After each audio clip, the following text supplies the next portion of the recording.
Good evening, friends.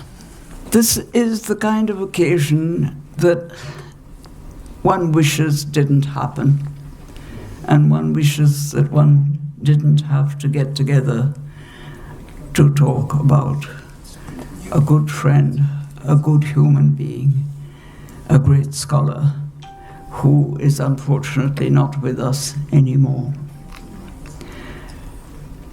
Shereen got interested in archaeology, as it was explained, partly through reading this book on Mortimer Wheeler, and did her MA from Deccan College, and then got very interested in Mesopotamian studies, out of the blue, and went to London to the Institute of Technology, to the University College, which had an Institute of Technology, which did Mesopotamian studies, and she did a diploma there. And then went to the British School in Baghdad and actually went to the Mesopotamian sites. So she came back to Bombay with a very fine knowledge of Mesopotamian archaeology, and no one to employ her and nowhere to go. And I met her quite by chance. There was an elderly person, I'm not sure if it was one of her aunts, but somebody in that kind of capacity, who said to me, there's this young woman who's trained in archaeology and Mesopotamian studies, and she can't find even a place to do research, leave alone get a job. Can you help her? So I said, well, ask her to come and chat with me and I'll see what I can do. And so Shereen came along, and this was in Bombay, and we had a long chat. And I was very impressed with the fact that there was somebody who was not doing the usual kind of thing that everybody does in Indian archaeology, and was taking on Mesopotamian studies. And she said to me she wanted to do a thesis on the contacts between the Harappans and the Mesopotamians. And I said, well, I can't advise you in Bombay, but if you come to Delhi, get in touch and come round to the Centre for Historical Studies, the CHS, and we'll have a chat and see. And so that's what happened. A few weeks later, she came to Delhi to the centre, and a group of us got together and chatted with her.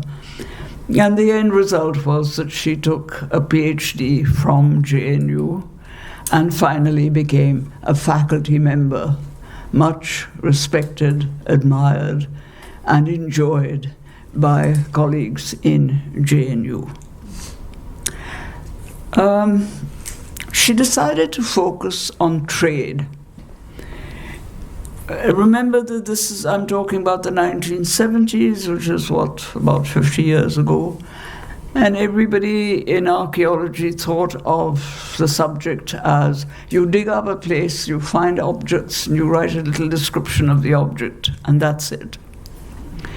And so Shereen's idea that she wanted to work on trade between the Harappa culture and Mesopotamian sites was something of, do we really know enough? Is there enough evidence to be able to talk about this kind of subject?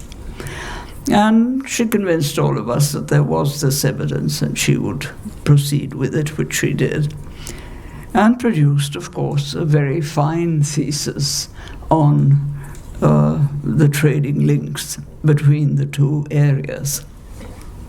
Shereen focused, of course, on the Harappan side of the trade, because that was what interested most of us much more.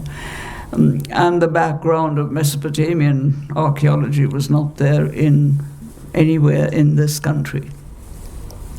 But she also looked at it from the point of view of environment and technology, which has already been mentioned. And she looked at it from the point of view of categories of trade. This was something new. Trade was trade, it was an exchange, but categories of trade. silent barter, exchange at a at a low level, exchange at a higher level, more complicated areas of exchange. All of this was just beginning to enter the picture of what we meant by trade. And then there was a question also of what is traded and who are the traders.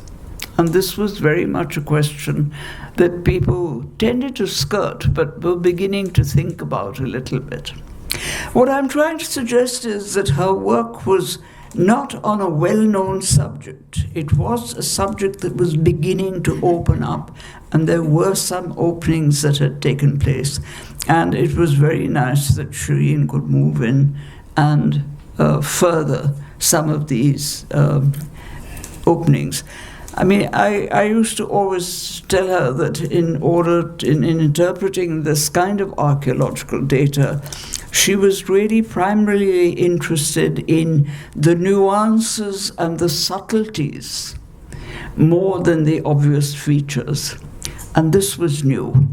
People tended to focus much more on the bigger features and the bigger activities than this. She not only collected the data, which was quite extensive and involved a fair amount of movement on her part, but she lists the variant forms of trade and the correlating of the form of trade with the trader, with the object, with the area where the trade was taking place.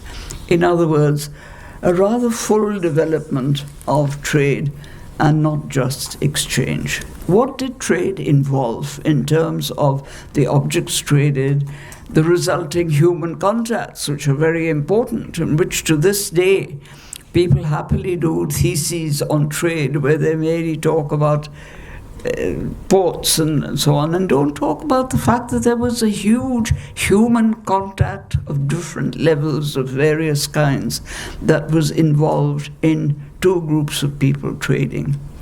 How much human interaction took place in all of this?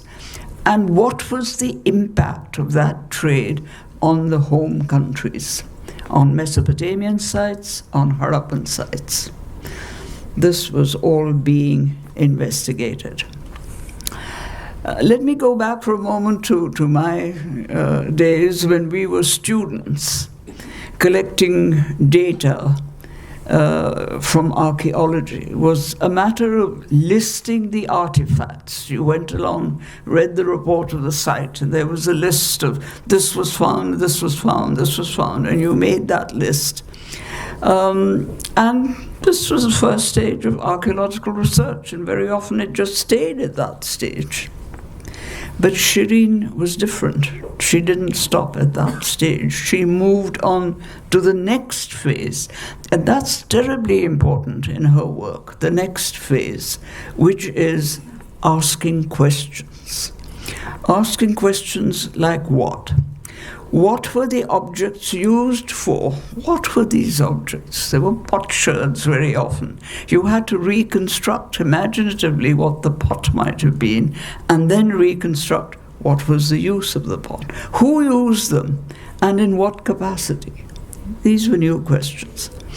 And at that time in the CHS, I'm talking about the late 70s, we were discussing something quite new on the academic scene, interdisciplinary approaches.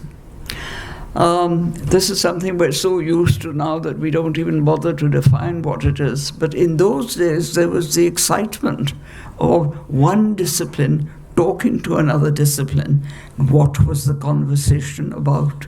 And this was very, very exciting.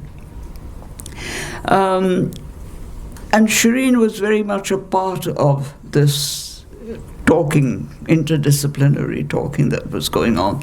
The consequences of the interaction of societies, their interconnection, seeing cultures no longer in isolation as they had been seen before, but seeing their interface. It's the kind of thinking that has influenced many of us when we say that civilization needs to be defined afresh.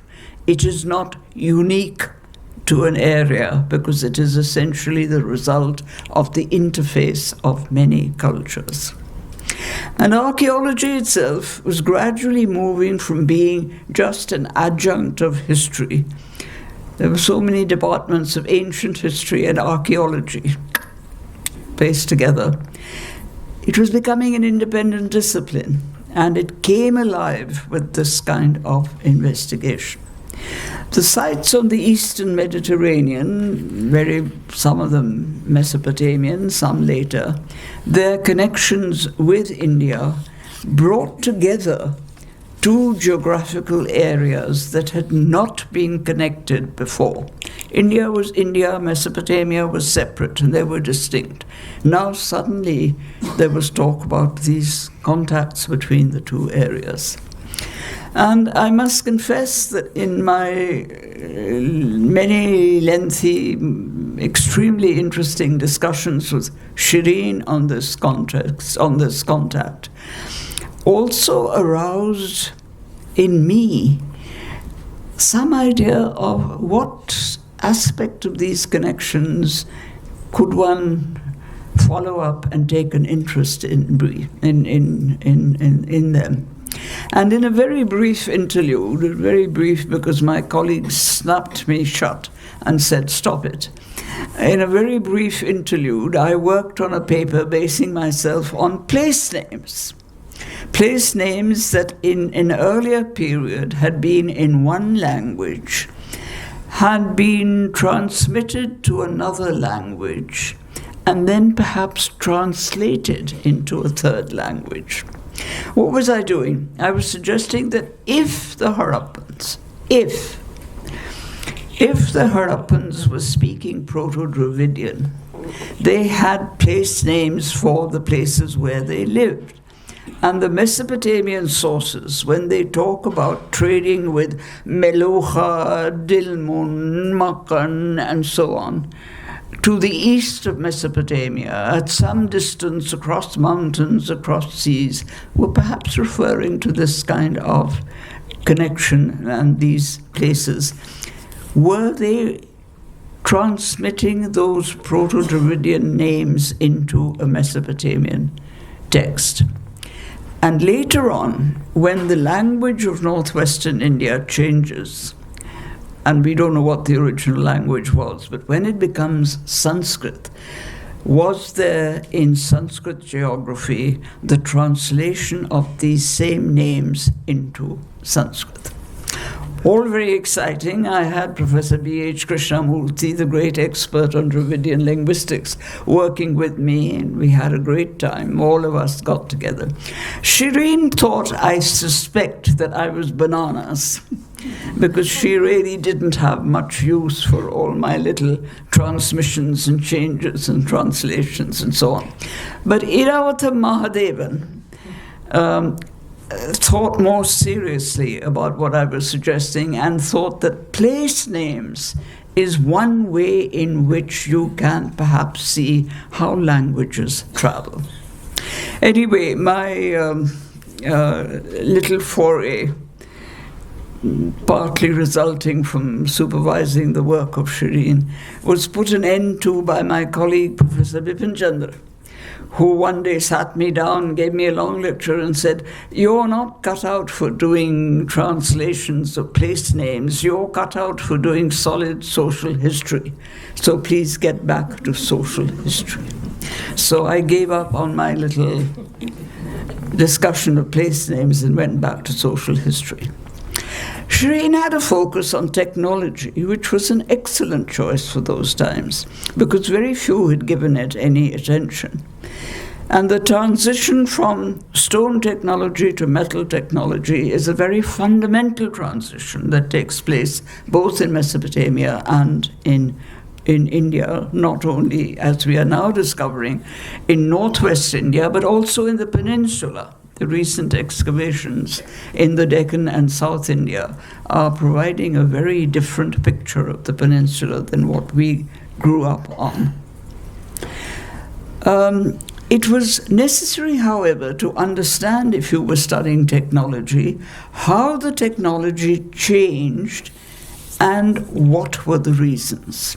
Please remember that every change has a reason. So if you say it changed from this to this, your next sentence has to be because this happened and that happened and so on and so forth. Technology also has a social function. What happened? Where did it happen? How did it change? Who changed it?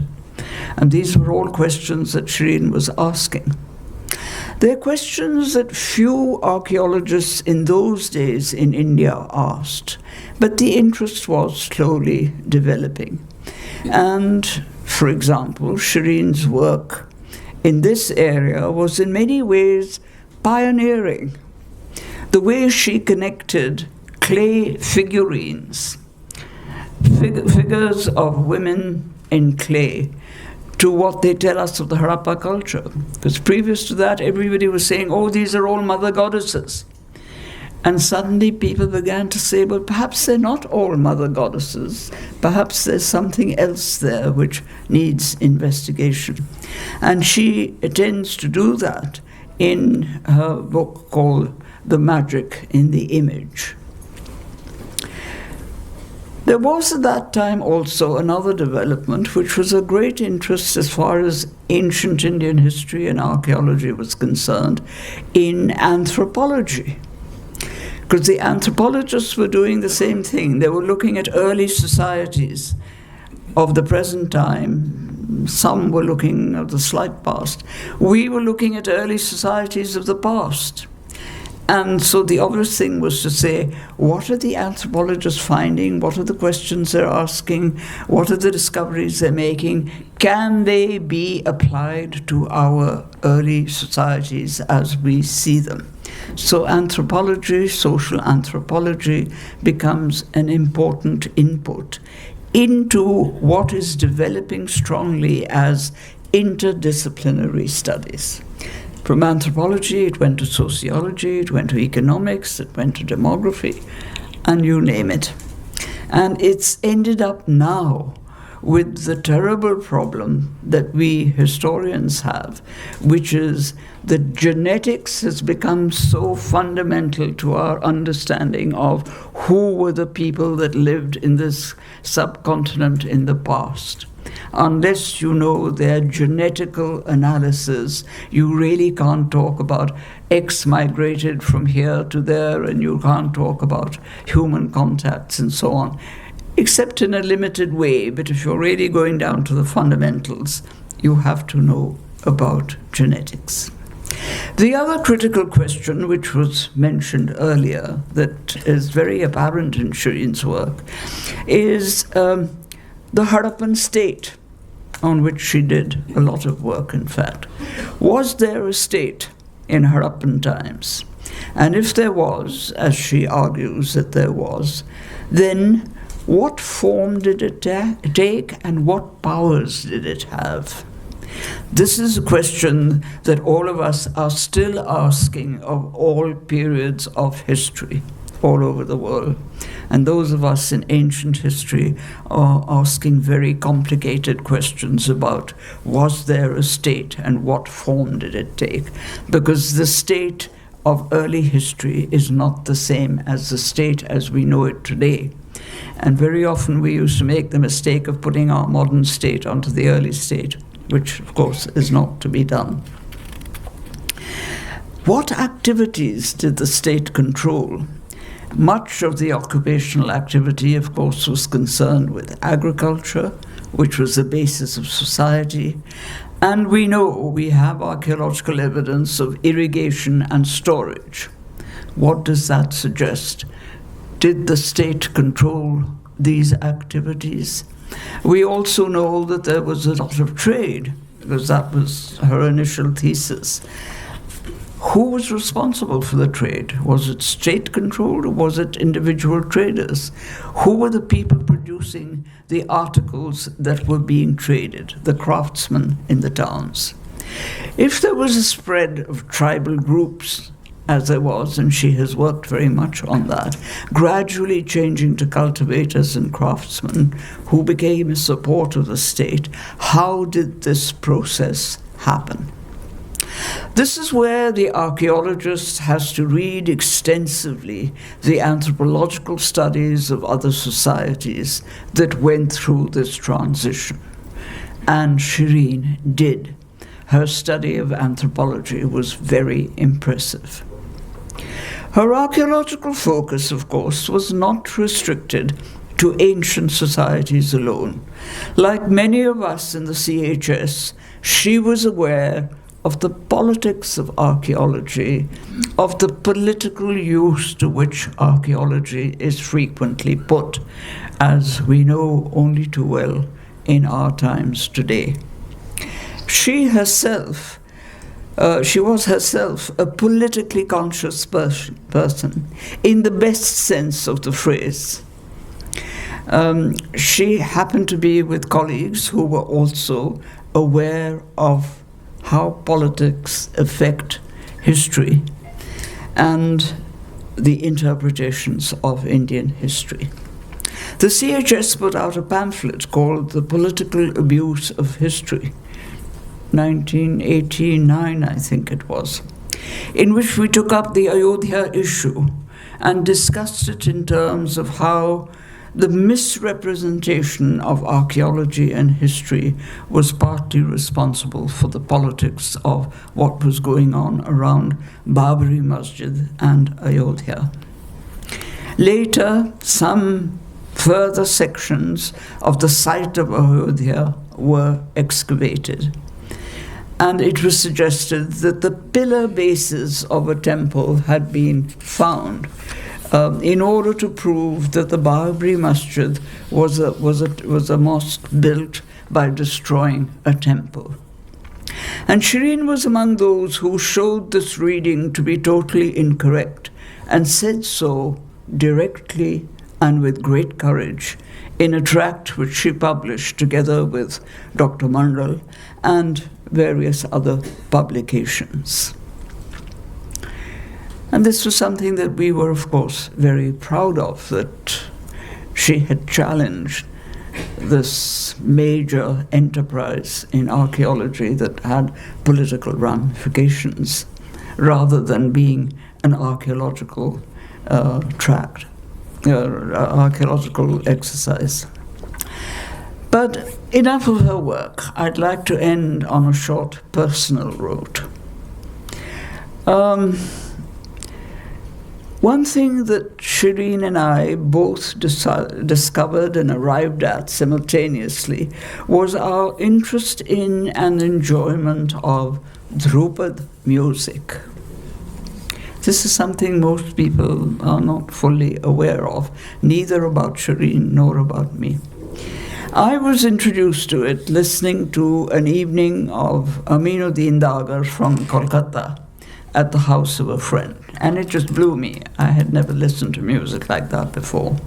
Shereen felt the same way when she went to concerts of the younger Dagar brothers that took place in Delhi.